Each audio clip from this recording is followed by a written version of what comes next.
La méditation du jour a pour titre « Dieu nous garde de l'avarice ».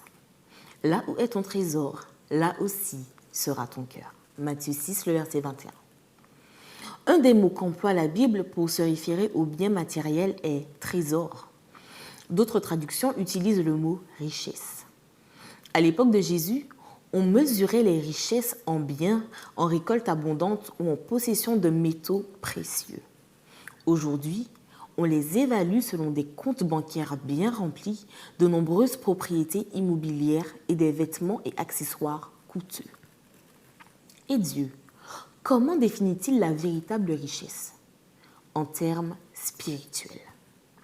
Dieu nous avertit du danger que nous courons quand nous donnons la place centrale de notre vie à l'accumulation de richesses matérielles. D'abord, il veut que nous sachions que les biens de ce monde ne sont pas sûrs. On peut les obtenir et les conserver, mais aussi bien les perdre ou se les voir dérober. Et, en dernière instance, quand nous mourrons, ils restent là pour que d'autres en profitent. Faire de l'obtention et de l'accumulation de richesses le principal objectif de notre vie a-t-il un sens? Jésus répond, cela n'a aucun sens. Alors, pourquoi le faire?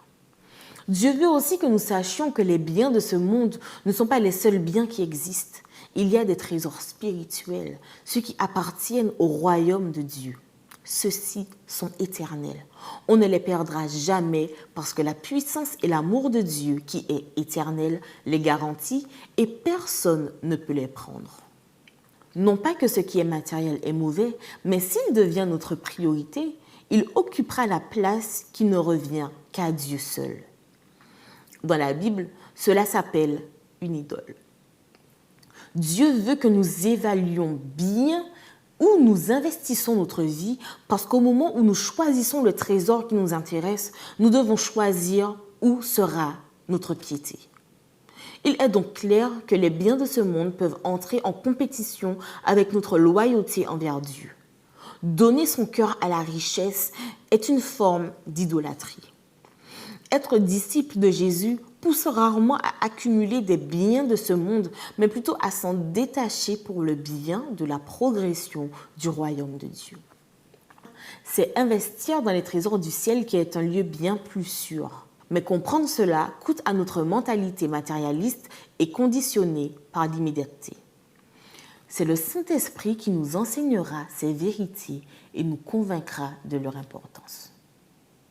Où investirez-vous votre temps, votre énergie et vos désirs? Il faut prendre une décision. Et, comme vous le voyez, c'est une décision capitale.